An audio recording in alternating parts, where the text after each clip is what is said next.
The white ceiling of the hospital room swam before my eyes, and I couldn't seem to focus my gaze. The morphine was doing its job. The pain from the surgery had receded into the background, becoming a dull, distant ache. 3 days ago, they had removed a tumor. Benign, thank God, but the operation was complicated, and the doctors said recovery would take at least a month. Welcome to Betty's Stories. I share new life stories here every day, and I'd really appreciate it if you hit subscribe and liked my video. Now let's jump back into my story. I'm sure you'll love it if you keep listening till the end. The phone on the bedside table vibrated. I glanced over, and the name Marcus lit up the screen. My husband. In the 3 days since my surgery, he hadn't visited. He called once, asked if everything was all right, and hung up, citing an urgent meeting. I reached for the phone, and the movement sent a dull throb through my abdomen. Hello? Naomi, we need to talk. Marcus's voice was strange, nervous, and yet somehow triumphant. I didn't want to do this over the phone, but since you're stuck there for a while, what is it? I'm filing for divorce. The words dropped into the silence of the room like stones into water. I stared at the IV drip, which methodically measured out my life, drop by drop. Are you listening to me? Marcus's voice became irritated. I said divorce. I have another woman. It's been 6 months, so let's stop pretending we're a family. Chloe? I asked calmly. A pause. I could almost picture his confusion. How did you know? Doesn't matter. Yes, Chloe, she's younger, prettier, and she's not sick. And frankly, it's none of your business. Look, the main thing is, I sold the house and your car, too. Use the power of attorney. So when you get out of the hospital, go stay with your mother. You have no business here anymore. I stared at the ceiling and felt my lips stretch into a smile. How foolish you are, Marcus, I said softly. You didn't even realize that the house is actually... I cut myself off mid-sentence. What's actually what? Worry edged into his voice. Naomi, what do you mean? You'll live and you'll see. You can send the divorce papers through my attorney, and yes, Marcus, I'll be taking Miles. What attorney? You're in the hospital. You won't get Miles. What kind of mother are you in that condition? They'll declare you incapacitated. Goodbye, Marcus. I hit the end call button and let the phone drop onto the blanket. I closed my eyes. 12 years. 12 years I had been his wife. I cooked his dinners, laundered his shirts, and bore him a son. 12 years I had closed my eyes to his late returns, the strange messages on his phone, the way he eyed the young waitresses in restaurants. But I wasn't stupid. Never. We met at a corporate holiday party when I was 23. I had just finished my accounting degree and landed a bookkeeper job at a construction firm. Marcus was a sales manager there, tall, smiling, with dimples in his cheeks. He courted me beautifully. Flowers, movies, walks along the riverfront. He told me I was special, that he had never met anyone like me. My father, George, had passed away from a sudden stroke a year before our wedding. My mother, Joyce, was left alone in our house, a large 2-story home in a comfortable suburb of Atlanta that Dad had built himself. Well, not entirely himself. He was a general contractor and knew every builder in the city. The house was gorgeous, with a spacious back deck, a garden, and a 2-car garage. When Marcus and I decided to marry, Mom suggested we live with her. The house is big, there's room for everyone, Marcus agreed with enthusiasm. Even better, no mortgage payments. A year after the wedding, Mom suddenly decided to go live with her sister, Auntie Clara, in rural Georgia. Auntie Clara is sick, she explained. She can't manage alone. I'll stay with her for a bit. That bit stretched into years. Mom would visit 2 or 3 times a year, stay for a couple of weeks, and then leave again. Marcus and I were left alone in the house. Then Miles was born, and I was too busy with the baby to notice the obvious. And there was plenty to notice. Marcus started coming home later and later from work. He spoke of projects, clients, negotiations. I believed him. Then I started finding restaurant receipts in his shirt pockets, places we never went to together. The checks were for 2 people. I convinced myself they were business lunches. Then came the phone calls. He would step out onto the deck, talking quietly, sometimes with a peculiar laugh. When I asked who called, he would answer carelessly, "Oh, just someone from work." Then, 5 years ago, I saw a text on his phone. He had forgotten it in the kitchen when he went to shower. The screen lit up, and I involuntarily read, "Missing you, my sugar bear. Can't wait for tonight." The sender was Shayla. My heart plummeted into my stomach. I stood there, phone in hand, and felt my world crumbling. I wanted to scream, to hurl the phone against the wall, to storm into the bathroom and demand answers, but I did none of that. Instead, I put the phone back and sat at the kitchen table. I poured myself some iced tea and started thinking. Divorce, scandal, confrontation. Miles was 5 then. He adored his father. Marcus would toss him up to the ceiling, give him piggyback rides, teach him to ride his bike. To destroy that, to deprive my son of his father, but I wasn't going to tolerate infidelity either. For the next few months I watched, silently, carefully, unemotionally. Shayla turned out to be a secretary from a neighboring office. Their affair lasted about a year, and then she quit and moved up to Seattle. Marcus was moody for a week or two, then returned to me, cheerful, attentive, caring. He even brought me flowers. I accepted the flowers and smiled, and I kept watching. Over the following years, he had 2 more women, Tiffany and Brenda. I figured out both of them by the same signs: late returns, secretive calls, sudden business trips. I created a separate folder on my computer where I saved screenshots of his messages, copies of strange receipts, and notes on his movements. Why, I didn't entirely understand myself, but I just felt that someday it would be useful.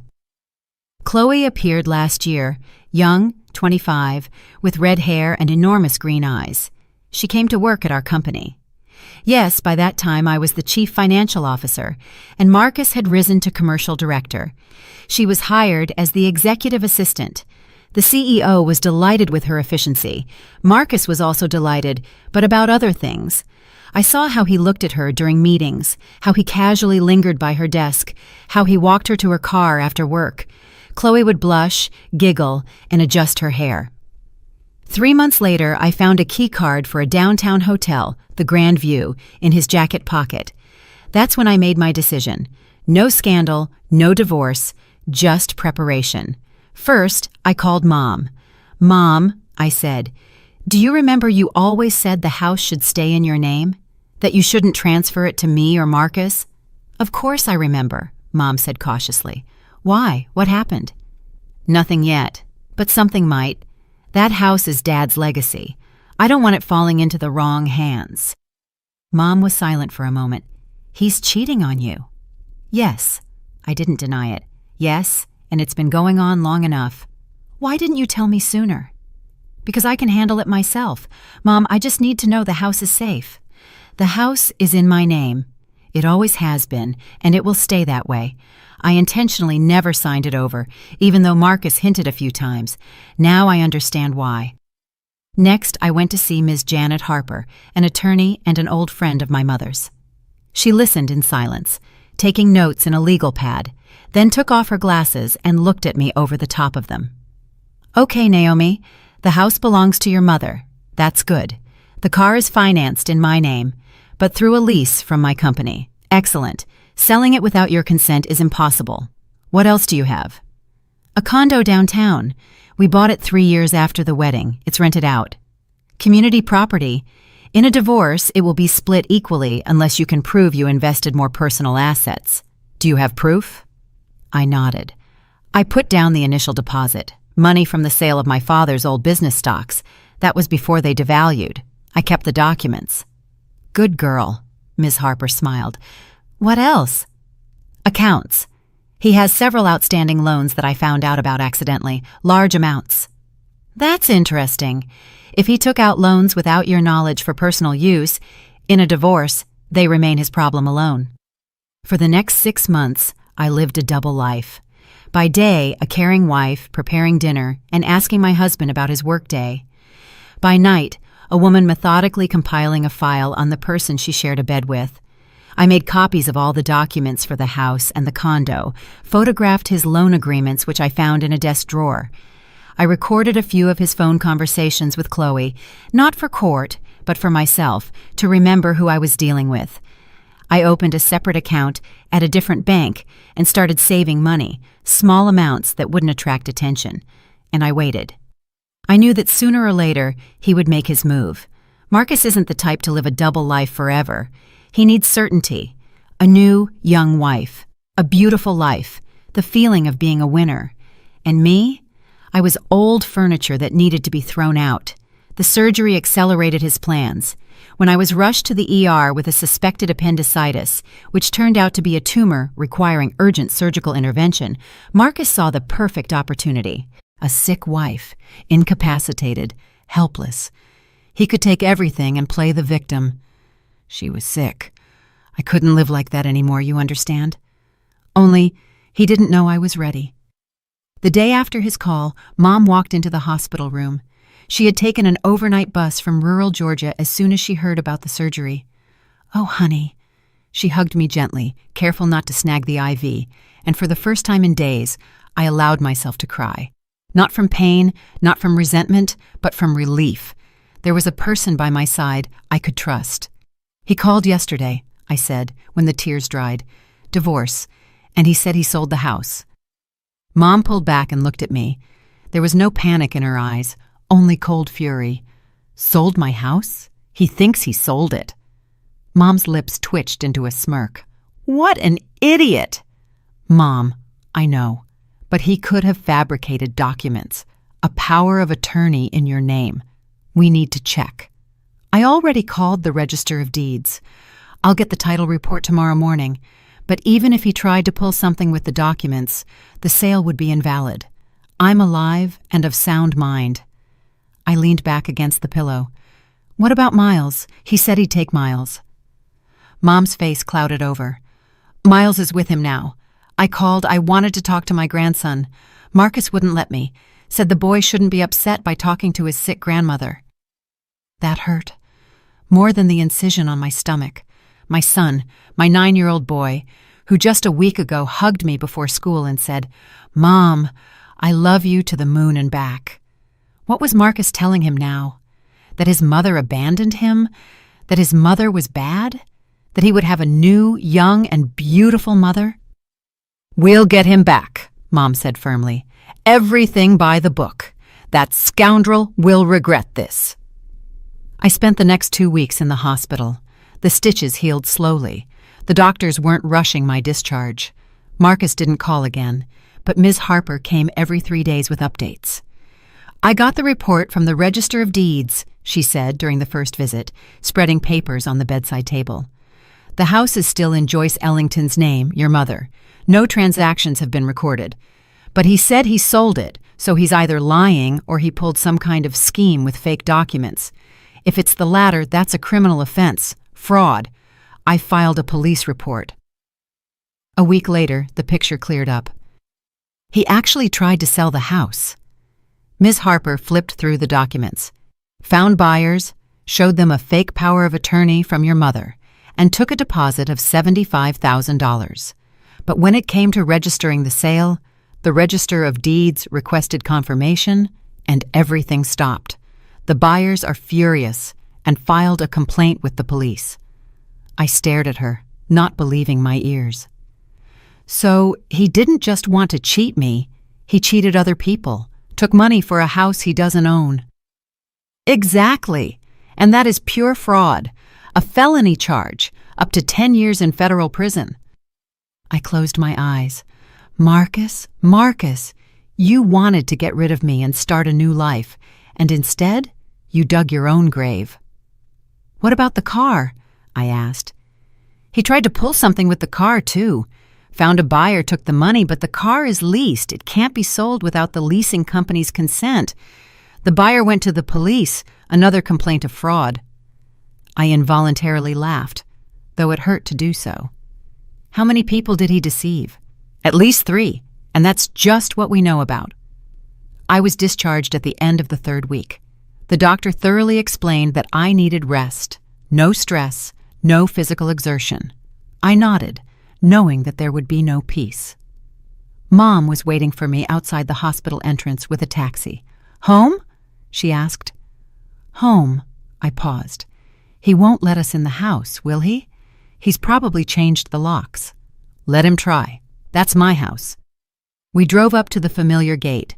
The front gate was locked. A new security camera was visible above the fence. Mom typed the code into the intercom. It didn't work. He changed it, she hissed through clenched teeth, pulling out her phone. Hello, police? I'm being locked out of my own home. The address is 14 Maple Street. Yes, I'll wait. The precinct officer arrived in about 40 minutes, an older, mustachioed man whom Mom had known for 20 years. Ms. Ellington, what's going on here? My son-in-law decided he owns the place, Officer Miller. Changed the locks, changed the code, and this is my house. Officer Miller sighed and pulled out his radio.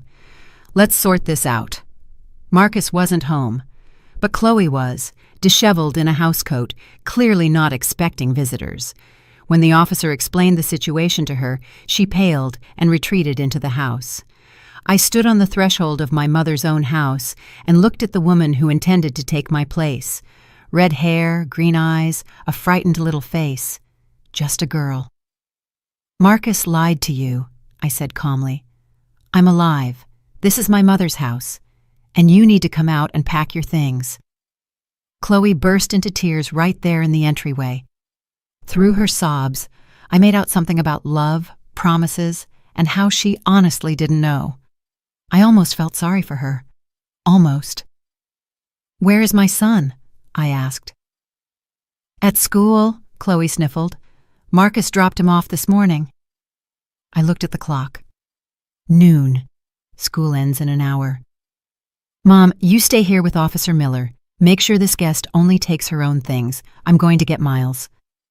I took a taxi to the school, arriving 15 minutes before dismissal. I stood by the gate, looking at the familiar building where 3 years ago I first led my kindergartner by the hand.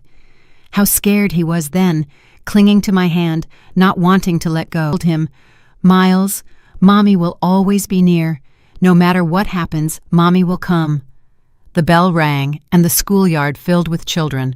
I saw Miles right away. He was walking with 2 other boys, talking animatedly.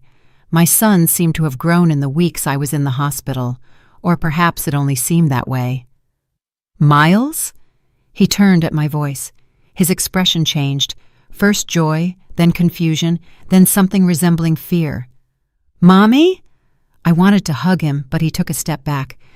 Dad said you weren't allowed to get stressed, that you're very sick, and you're better off resting in a special place. My heart constricted with a different, non-physical pain. Miles, I'm all better. They discharged me from the hospital. I came for you. But Dad said, the boy lowered his eyes, that you won't live with us anymore, and that I'm going to have a new family, and that it's better for everyone.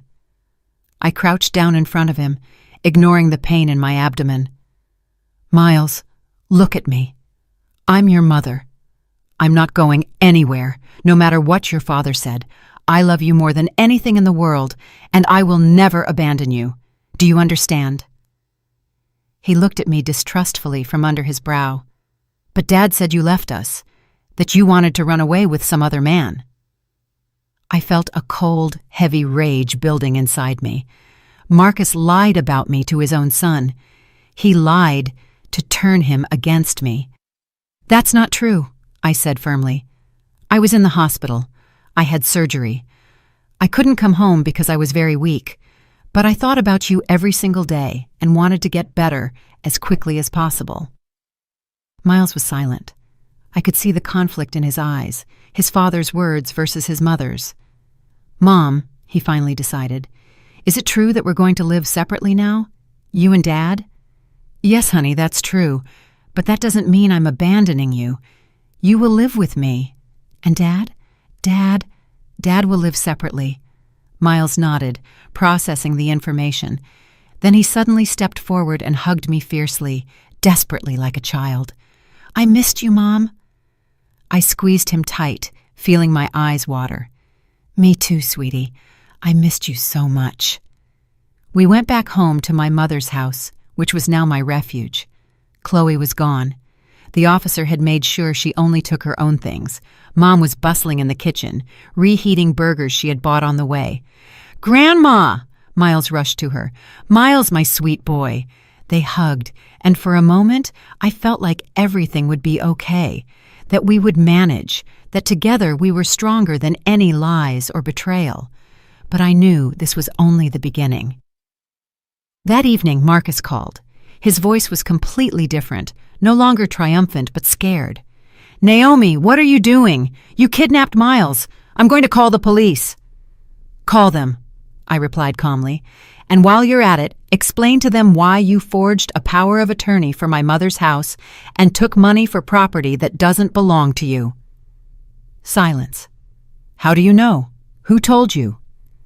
"The buyers you defrauded, the police, the register of deeds. Marcus, you buried yourself. I'm just watching." "Naomi, listen, we can make a deal. I needed the money. I was deep in debt. I was being threatened. You don't understand the situation I'm in." "I understand perfectly. And you will understand soon, too. See you in court." I hung up and turned off the phone. Mom came into the room looking at me intently. "He called?" "Yes, asked to make a deal." "And what did you say?" I smiled. "What I had to say.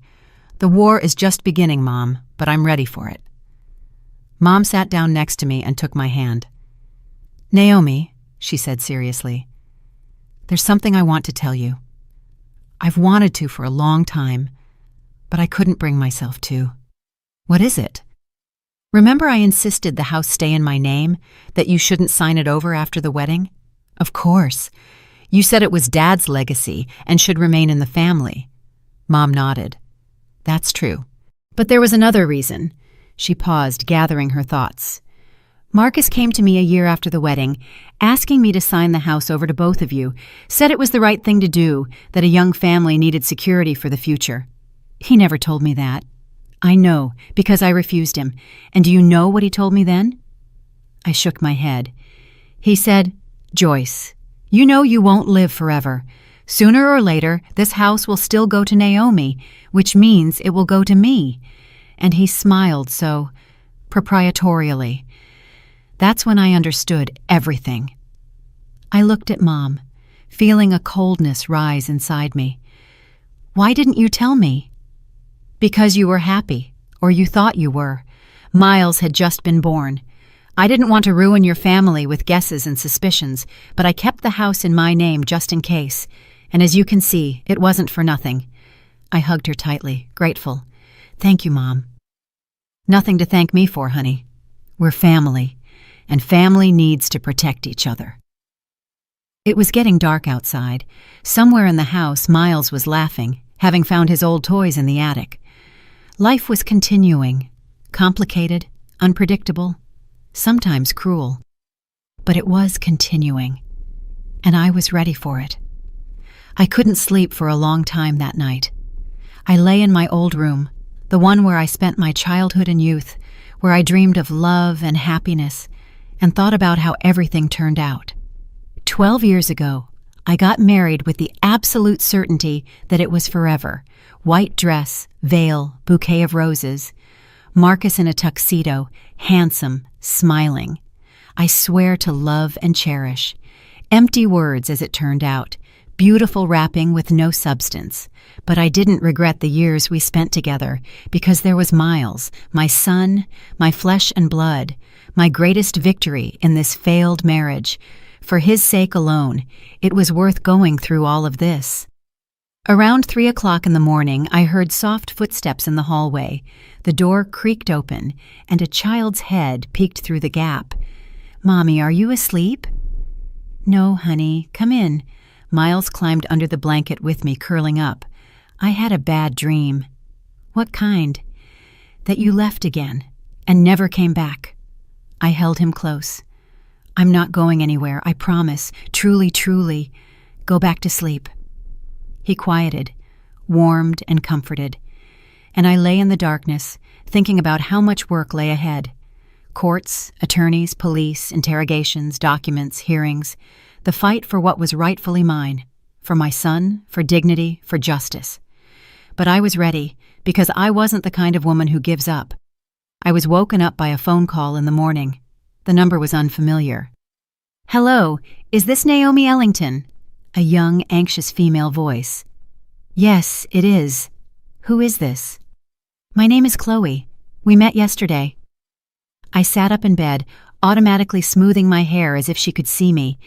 "And what do you want?" "I need to talk to you, please. It's important." There was something so desperate, so broken in her voice. I considered it. Was this girl my rival, my enemy, or another victim of Marcus's manipulations? "All right," I finally said. "Come over. You know the address." Chloe arrived an hour later, no makeup, eyes red from crying. She looked like a child. Mom showed her into the living room and pointedly remained in the doorway. She had no intention of leaving me alone with this woman.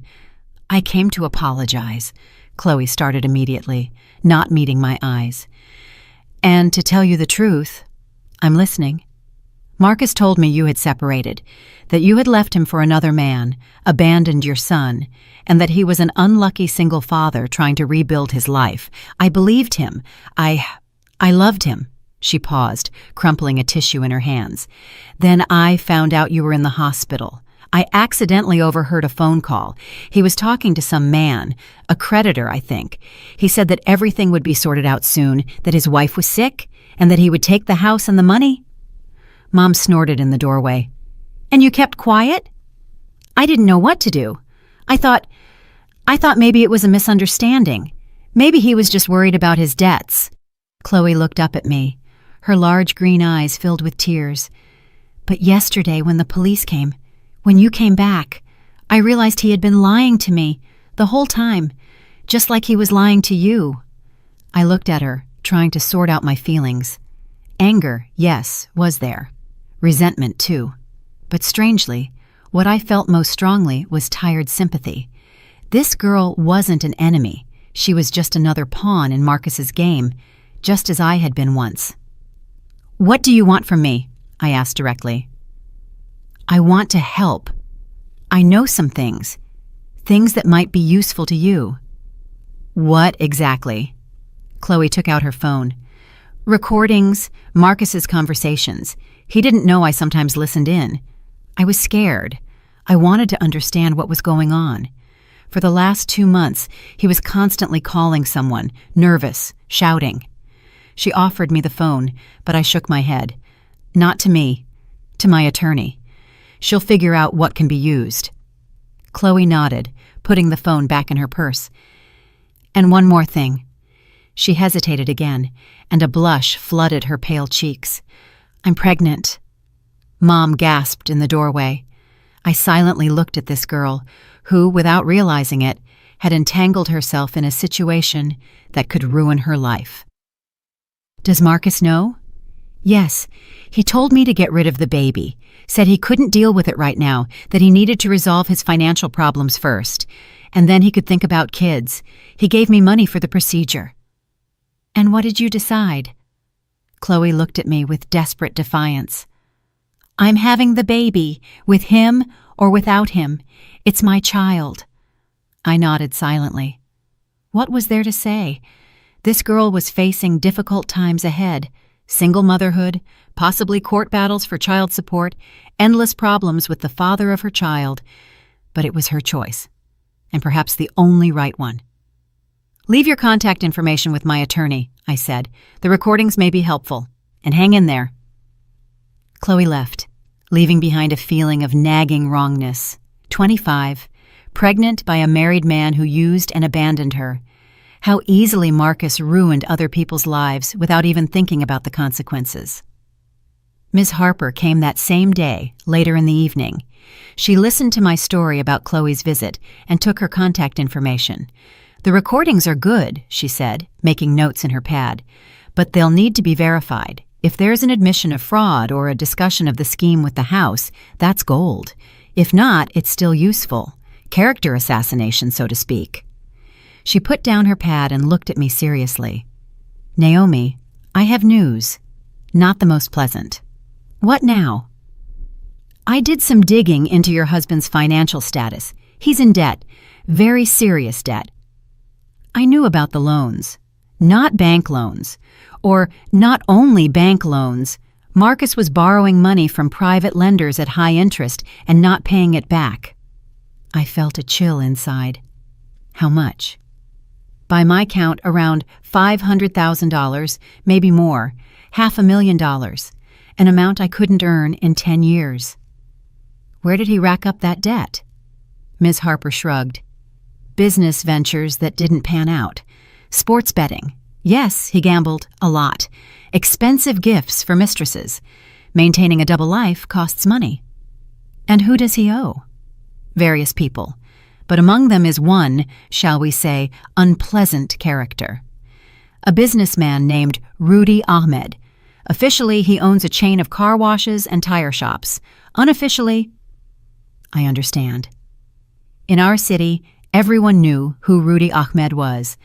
A man people turned to when the banks refused, and a man who knew how to collect debts in ways that weren't written in law books. Marcus owed him $150,000. That was the amount he was trying to get by selling my house and car. So that's it. The picture finally came together. Marcus didn't just want to get rid of his sick wife and start a new life. He was cornered. Ahmed was demanding the money, and Marcus decided to take it where he could, from his own family. What will happen when Ahmed realizes the money isn't coming? I asked. Ms. Harper paused. Nothing good. But that's Marcus's problem, not yours. What if he tries to get to us, to Miles? Ahmed isn't an idiot. He won't mess with women and children. It's bad for business. But just in case, I would advise installing a security system and being extra careful. After the attorney left, I sat in the kitchen for a long time, staring out the darkening window. Mom silently put a cup of tea in front of me. Bad news? She asked. Worse than I thought. Marcus owes money to dangerous people. And now what? Now we'll be careful. And we wait. We didn't have to wait long. 3 days later, Marcus was arrested. The 2 complaints of fraud from the deceived buyers of the house and car did their work. He was called in for questioning, and after the questioning, he wasn't sent home. His pretrial measure was detention. Ms. Harper called me early in the morning to tell me. He's locked up, she said without preamble. The detective felt there was a risk of flight or witness tampering. He'll sit until the trial. I hung up and felt a strange emptiness. Not joy, not satisfaction, emptiness. The man I had lived with for 12 years, the father of my child, was now in a cell, and he had only himself to blame. Miles heard about his father's arrest from his classmates. He came home from school gloomy and silent, threw his backpack in the corner, and locked himself in his room. I knocked and went in without being invited. He was sitting on the bed, staring at his phone. "Miles, we need to talk." "I know," he mumbled, not looking up. "Dad was arrested. Everyone in class is talking about it." "Yes, that's true." "Why?" I sat down next to him, choosing my words carefully. How do you explain to a 9-year-old child that his father is a swindler, that he cheated people, took their money, lied to everyone? "Dad did some bad things," I finally said. "He took money from people and didn't pay it back. It's called fraud. People get punished for that." "But he didn't mean to." Miles finally looked at me, his eyes full of tears. "He's a good person. He said he just needed time, that everything would be fine." "Honey, sometimes adults make mistakes, serious mistakes, and they have to be accountable for them." "It's your fault," he suddenly cried out. "You reported him. You had him locked up." The word stung more than I expected. But I didn't turn away. I didn't leave. "No, Miles, it wasn't me. Other people reported your father, the ones he cheated. I had nothing to do with it."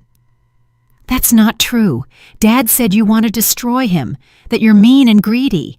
"Your father said a lot of things that weren't true. He said I abandoned you. But you see, I'm here. I didn't go anywhere." Miles was silent, swallowing his tears. I reached out a hand, but he pulled away. "Go away. I want to be alone." I left the room, closing the door behind me. Mom was standing in the hallway. "Did you hear that?" I asked. "I heard. It will pass, honey. Children can't stay angry at their parents forever." "What if it doesn't pass?" Mom put her arm around my shoulders. "It will.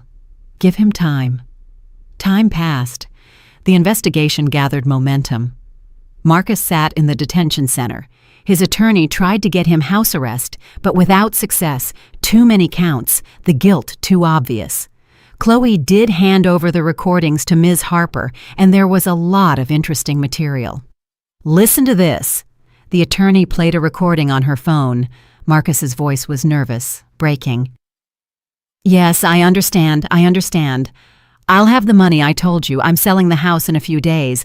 The buyer is already lined up. No, my wife won't find out. She's in the hospital. I'll have the power of attorney forged. I know a guy at the title company." Another voice, low and calm. "Marcus, you've been promising for 3 months. Rudy Ahmed is getting nervous. And when he gets nervous, everyone suffers. You understand, right?" "I understand. I understand everything.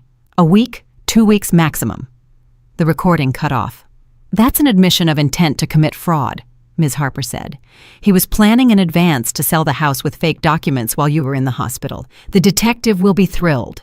The detective was indeed thrilled. The recordings were added to the case. The number of counts grew. Now, Marcus was facing not just probation, but serious jail time. And I thought about how little I had known him. 12 years by his side, and I hadn't seen who he really was. Or maybe I hadn't wanted to see. One day, my mother-in-law, Barbara Ellington, called. A bossy, categorical woman who had never liked me. In all the years of our marriage, she never missed an opportunity to point out my flaws.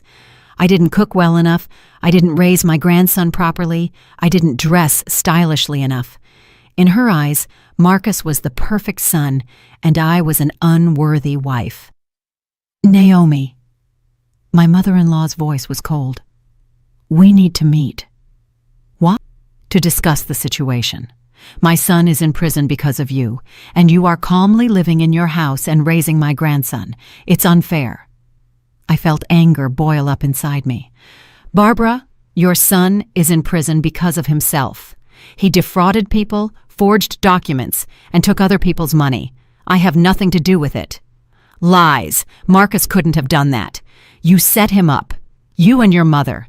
You deliberately arranged for the house to be in her name so you could accuse him later." I couldn't help but laugh. It was so absurd that the anger subsided. "Barbara, do you hear yourself? We put the house in my mother's name 20 years ago, before Marcus was even in our lives. You think we planned to set him up then?" "I will fight for my grandson."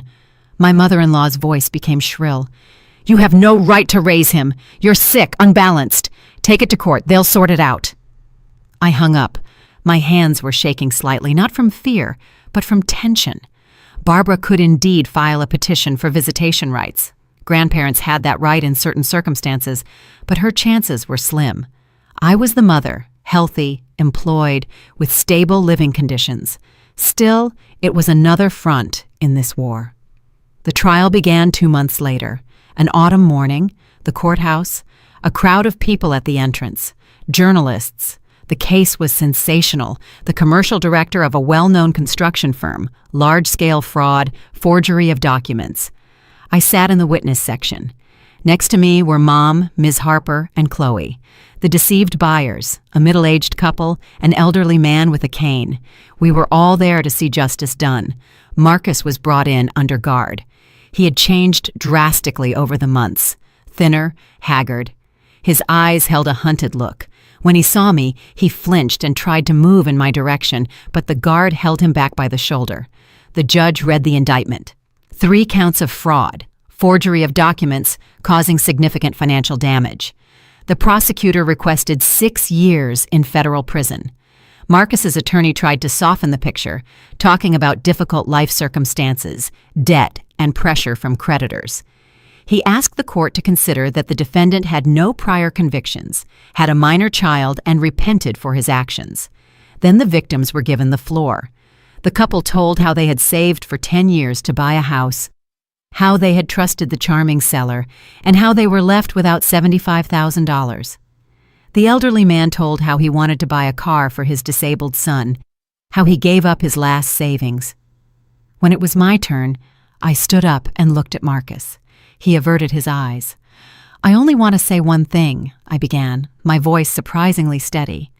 "This man was my husband for 12 years. He is the father of my son. I trusted him, and he took advantage of my illness to try to steal my home and take my child. This was not a mistake or an accident. This was betrayal. Deliberate, planned betrayal." I paused, gathering my thoughts.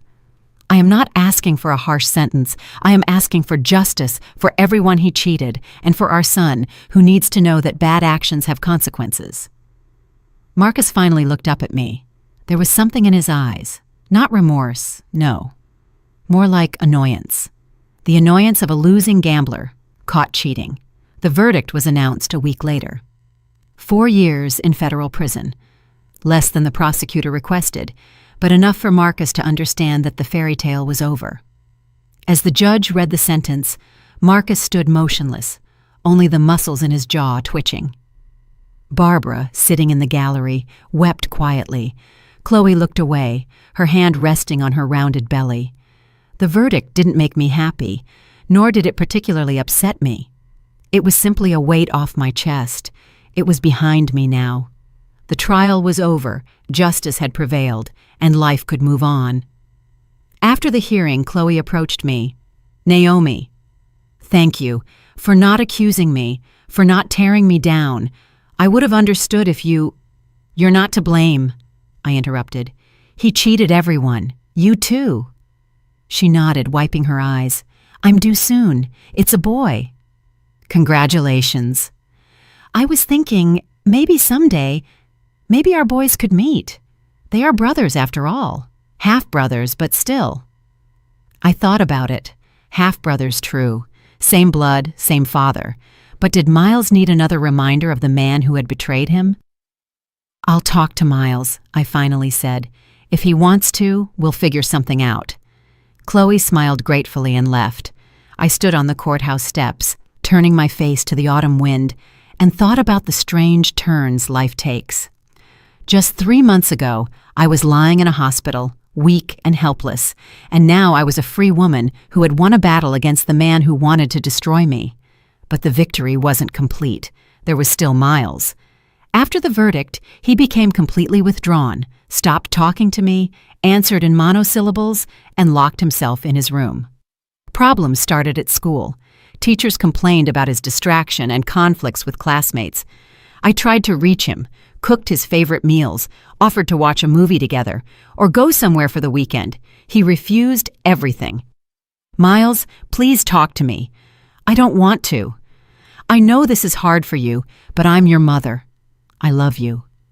"You love Dad too, and then you put him in jail." It was unfair and hurtful, but I understood. The child couldn't accept the truth. It was easier to blame me than to admit that his adored father was a swindler and a liar. Mom advised me to give him time. Ms. Harper suggested a child psychologist. I agreed to the latter and found a specialist. I scheduled Miles for an appointment. For the first few sessions, he was silent, sitting in the psychologist's office, staring at the wall, answering only yes and no. But gradually, something shifted. One day, he came home from his appointment with red eyes and silently hugged me in the entryway. "Mom," his voice trembled. "Why did he do that to us?" "I don't know, honey. I don't know." We stood there for a long time, embracing, silent, sensing each other. And I knew this was the start, not the end, but the beginning of healing. A few more weeks passed, winter came, and the first snow fell. Life gradually returned to normal. I went back to work. Miles went to school. Mom fussed over the house. Outwardly, everything looked nearly all right. One evening, Miles came into my room. In his hands was his old phone, the children's one we gave him for his 7th birthday. "Mom, I want to show you something." "What is it?" He sat down next to me and turned on the phone. "Remember a month ago when Dad was arrested? He came to school for me that day, picked me up early, said we needed to talk." I tensed. "You didn't tell me." "I know. I was angry at you then. I thought you were the bad one. But then I listened to all of this." He pressed the screen, and the room was filled with Marcus's voice. The recording was poor quality, but the words were clearly distinguishable. "Miles, listen to me carefully. They might take me away soon. The police, you understand? Your mother has been saying all kinds of things about me. She wants to put me in jail. But you need to know the truth. I didn't do anything wrong. It's all your grandma. She purposely set everything up to take our house, and your mom is helping her. They are bad, Miles. They want to separate us." Miles's voice, thin and scared. But Mom said, "Mom is lying. They are all lying. You have to believe only me, understood? When they take me away, keep quiet. Don't tell them anything. And remember that Dad loves you and will be back soon." The recording cut off. I sat motionless, feeling an icy rage building inside. "He was trying to turn you against me," I said softly. I know now. The psychologist explained that it's called manipulation." "Yes, it is manipulation." Miles paused. "Mom, I want you to show this to your attorney. It's evidence too, right?" I looked at my son, at his serious, prematurely grown-up face, and realized he was no longer the little boy who clung to my hand at the school gate. He was growing up and maturing faster than I wanted. "This is a very important recording, Miles. Thank you for showing me. The psychologist told me I shouldn't keep something like this inside, that I need to share it with the people I love." I hugged him tightly. "She's right. You're a good boy, Miles. I'm proud of you." The recording was added to the case file. It didn't affect the verdict, which was already in force, but it could be useful if Marcus tried to challenge custody after his release. Evidence of an attempt to turn a child against his mother is a serious argument. Barbara Ellington did file a petition for visitation rights as she threatened, but after the recording and the psychologist's report on the attempts at manipulation were announced in court, her claims were dismissed. My mother-in-law left the courtroom with a stony face and hadn't called since. Life continued. Slowly, difficultly, but it continued. Miles started doing better in school. He made friends, normal kids from a parallel class. He joined the swim team, and every Tuesday and Thursday, I drove him to the pool. On the way, we talked about school, movies, and life. He no longer withdrew or ran away to his room. Something inside him had begun to thaw. One day, as we were driving back from practice, he asked, "Mom, will you ever forgive Dad?" I paused, thinking about the answer. "I don't know, honey. Forgiving doesn't mean forgetting, and it doesn't mean pretending nothing happened. What does it mean then? It means stopping the anger, stopping thinking about the bad things, letting go." "Are you still angry?" "Sometimes, but less and less." Miles nodded, looking out the window at the passing streetlights. "I'm going to try to let go too," he said quietly. "The psychologist says it's the right thing to do." I reached out and stroked his head. "We'll get through this, Miles. Together." Winter was ending. The sun was shining brighter. The snow was melting, revealing the grass from last year. I looked out the window and thought that spring was coming soon. A new spring, a new life. I was promoted at work. Now I was the financial director. More responsibility, more money, more opportunities. Colleagues greeted me respectfully in the hallways. The CEO invited me to meetings on strategic issues. I was needed and in demand. Mom decided to stay with us permanently. She sold her share of Auntie Clara's house in rural Georgia and invested the money in renovating our home. Now we had a new roof, a refreshed facade, and a rebuilt deck, which we enclosed and turned into a sunroom. Chloe had her baby, a boy she named Art. Sometimes she would send me pictures. I don't know why. Maybe she was looking for some connection, some confirmation that we were still part of the same story. I replied politely, but kept my distance. Maybe later, when the children grew up. But now it was too soon. And then March came, and David walked into my life. David appeared in my life by chance, as all truly important people do. We bumped into each other at the community clinic, where I had gone for a follow-up appointment after my surgery. He was leaving the surgeon's office. I was going in. We collided in the doorway. He held my elbow to keep me from falling. "Excuse me," he said with a smile. "I was lost in thought." "It's nothing." A simple encounter that should have been forgotten in a minute, but it wasn't, because an hour later, when I came out of the office, he was sitting in the hallway reading a magazine. He saw me and stood up. "You again?" "Me again." I couldn't help but smile. "David," he offered his hand. "Naomi." That's how our acquaintance began. Then there was coffee in the hospital cafeteria. It turned out he worked there as a family practice doctor, just consulting with a colleague about a complex case. Then came exchanging phone numbers, calls in the evenings, and meetings at cafes on weekends. David was 42, divorced. His daughter, a college student, lived with his ex-wife in another city. He was calm, reliable, with warm brown eyes and a touch of gray at his temples. He didn't try to sweep me off my feet, didn't shower me with compliments, didn't promise the moon. He was simply present, attentive, caring, and genuine. Mom approved of him silently but eloquently. Every time he came to visit, the best dishes from her repertoire appeared on the table. Miles was initially wary of the new person in our house, but gradually warmed up, especially after David took him to a hockey game and taught him how to play chess. "Mom," Miles asked one evening, "is Uncle David going to live with us now?" "Not yet. We're just friends." "And later?"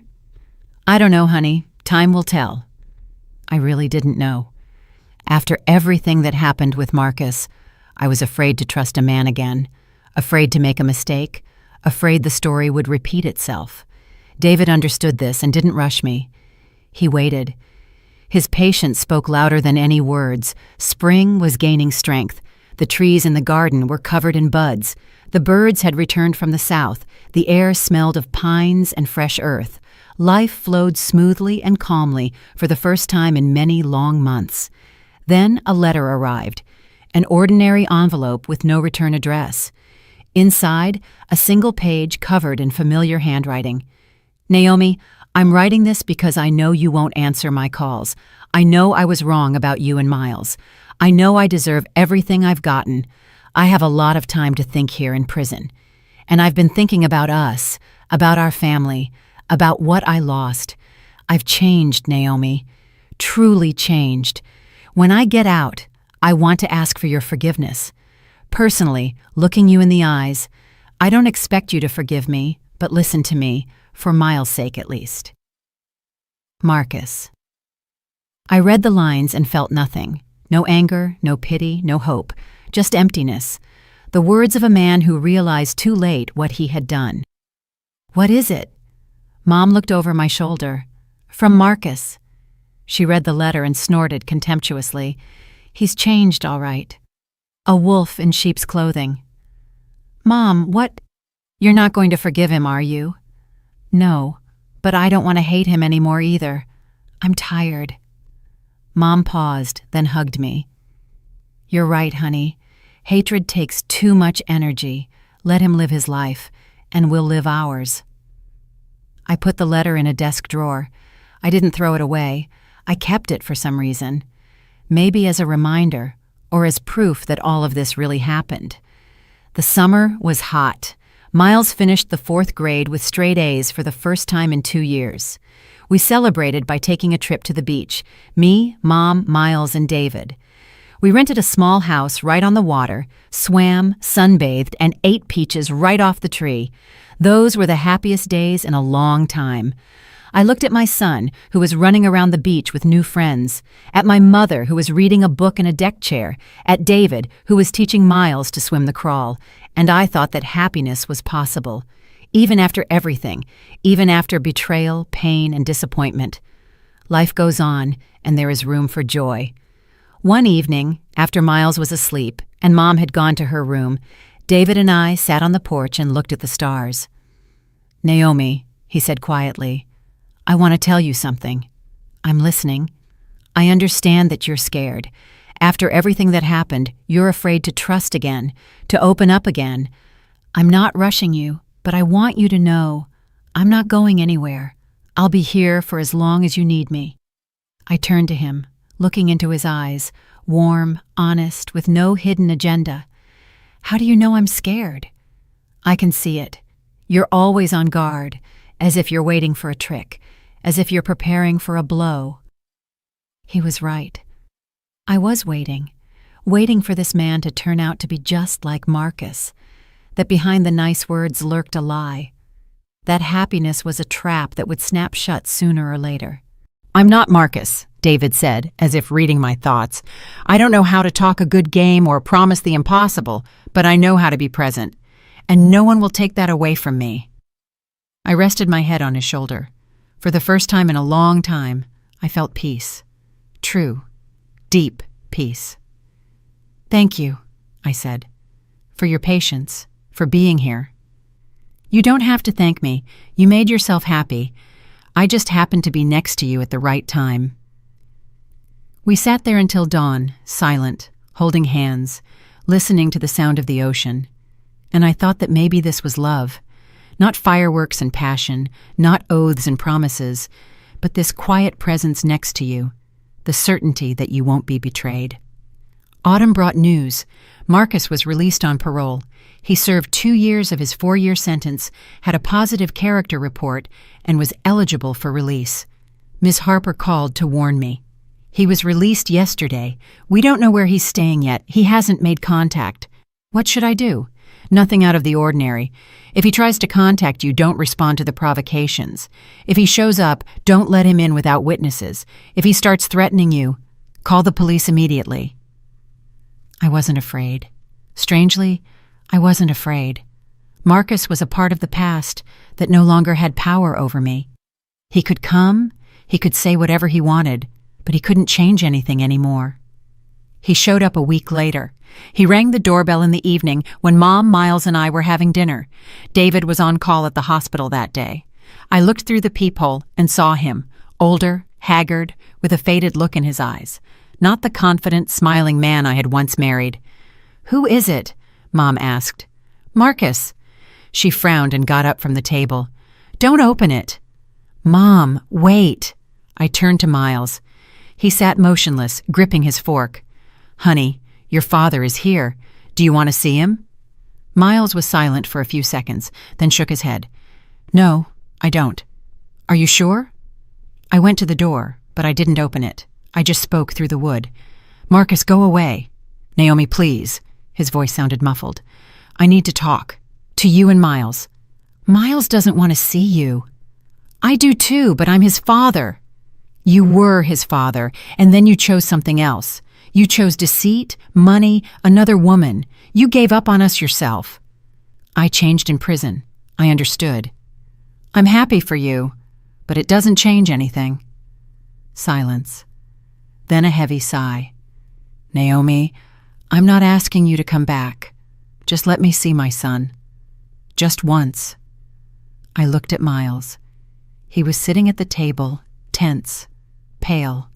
He met my gaze and shook his head again.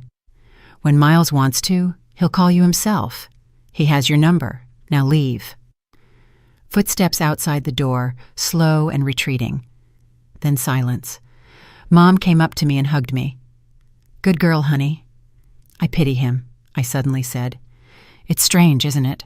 After everything he did, I pity him." "That's because you're a good person, but pity isn't a reason to let him back into your life." Miles got up from the table and came over to us.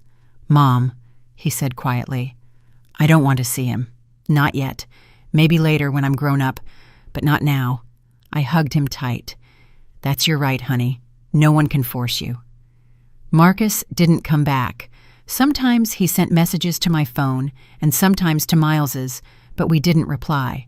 Gradually, the messages became less frequent, then stopped altogether.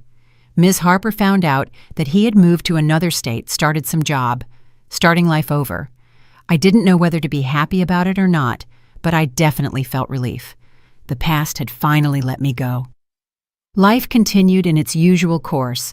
Miles started the 6th grade, got into programming, and began dreaming of creating his own computer game. Mom took up gardening, planting roses, setting up a rock garden, and adopting a cat named Buddy. David started coming over more and more often, and one day he stayed for good. We didn't have a wedding. We just signed the papers at the Justice of the Peace without guests or celebrations. Miles was the witness for the bride, Mom for the groom. After the signing, we went to a little diner, ate a slice of cake, and drank sparkling cider. "To a new life," David said, raising his glass. "To a new life," I repeated. And it really was a new life. Not perfect. Perfect doesn't exist, but good, genuine. A year after our wedding, Chloe called me. Her voice was excited but joyful. "Naomi, hi, I wanted to tell you, Art just turned 1 and took his first steps." "Congratulations," I said sincerely. "Thank you. And I'm getting married, to a good man. He knows everything about Art, about Marcus, and he accepts us anyway."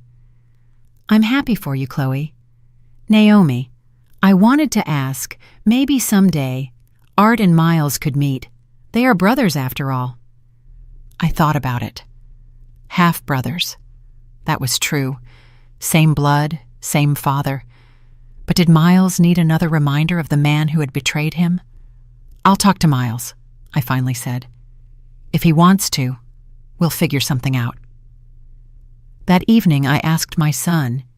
He was silent for a long time, then said, "Art isn't to blame for having a father like that, and I'm not to blame either. Maybe we could meet sometime? Just not right now. I need a little more time." "Okay, honey. However much time you need, you'll have." 6 months later, Miles asked to organize the meeting himself. We went to visit Chloe. She now lived in a small apartment on the outskirts of the city with her husband and little Art. The boys liked each other right away. Art was still very small, 18 months, funny, chubby, with red curls like his mother's. Miles played with him all evening, showing him toys, building towers out of blocks, and driving toy cars. As we were leaving, Miles said thoughtfully, "Mom, Art looks like Dad, the young version." "I saw pictures." "Yes," I agreed. "He looks like him. But he won't be like Dad because his mother is good, and his new father is good too. I saw the way they look at him." I stroked my son's head. "You've grown up so much, Miles." "I'm 11, Mom. That's a lot." "It is a lot," I smiled. Several more years passed. Miles grew up, turning into a tall, serious teenager. He graduated high school with honors and was accepted into a prestigious technical university for computer science. David helped him with math. I helped with English. Mom was proud of her grandson to tears. One autumn evening, I stood by the window of my house, the one Dad built himself, the one Mom saved for me, the one Marcus tried to steal. I looked at the garden, where the last asters were fading, at the sky, overcast with clouds, and at Miles, who was talking on the phone in the yard with some girl. David came up behind me and put his arms around my shoulders. "What are you thinking about?" "About how everything worked out. And how does it feel?" I paused, choosing my words. "You know, a few years ago, I thought my life was over, that I was betrayed, cheated, trampled on, that I would never recover. And now I realize that wasn't the end. It was the beginning. It's as if the old life had to collapse so a new one could emerge. A better one." David kissed the top of my head. "You're a strong woman, Naomi." "I'm not strong, I just didn't give up." Outside the window, Miles finished his conversation, put away his phone, and smiled at something of his own. Young, handsome, full of hope, his whole life ahead of him. Mom came out onto the porch and called us for dinner. An ordinary evening, an ordinary family, nothing special, and that was the special charm of it. I recently had a strange dream. I was lying in the hospital room again, staring at the white ceiling, and the phone rang again. But when I answered, there was silence on the other end. No words, no threats, no betrayal, just silence. I woke up with a feeling of calm. The past no longer had power over me. The wounds had healed, leaving only faint scars. I learned to live with them, and to live well. Marcus is somewhere far away in another state, living another life. Sometimes he messages Miles, rarely, once or twice a year. Miles replies even less often. They agreed to meet when Miles turns 18. Maybe they will meet, maybe not. That's their story now, their relationship. I don't interfere. Chloe is happily married, raising Art and another daughter who was born 2 years ago. Art knows he has an older brother and dreams of getting to know him better. Miles promised to teach him programming when he gets older. Barbara Ellington never forgave me, but that's her choice, her right. I don't hold any ill will toward her. Today is Sunday, a bright autumn morning outside the window, the last warmth before a long winter. Mom is baking an apple crumble. David is reading the newspaper. Miles is packing his things. He's heading back to college tomorrow. A new semester is beginning. I sit at the table and think about how strangely life is constructed, how you can build something new from ruins, how betrayal can become the start of freedom, and how pain can turn into joy. Mom, Miles peeks into the kitchen. Have you seen my charger? Check the sunroom. You were sitting there yesterday. Right, thanks. He runs off, stomping loudly up the stairs. Mom shakes her head. You were exactly like that at his age, just as absent-minded. It's hereditary. I smile. David puts down his newspaper and looks at me over his glasses. What are we going to do today? Nothing special. Just live. He smiles that smile I fell in love with. Just living is the best thing we can do. And he's right. After everything that happened, just living, just being grateful for every day, just being happy, that is the greatest victory. Not over Marcus, not over circumstances, but over my own fear and pain. And I stand up and walk to the window. In the garden, the last roses, Mom's pride, sway in the wind. Buddy the cat is warming himself on the porch. The sound of Miles's laughter drifts in from somewhere. He found the charger and is video calling someone. An ordinary morning, an ordinary life. My life, and it is wonderful. I'm really glad you're here and that I could share my story with you. If you liked it, show me by liking the video and subscribing to my channel. Let's see how many of us there are. Write in the comments which city you're watching from and what time it is. I'm so curious to know where all you wonderful people are tuning in from. If you want to support me a little extra, you can also send a small donation. I share new life stories for you every single day. And now, 2 of my most popular stories will pop up on the screen so you can choose what to watch next.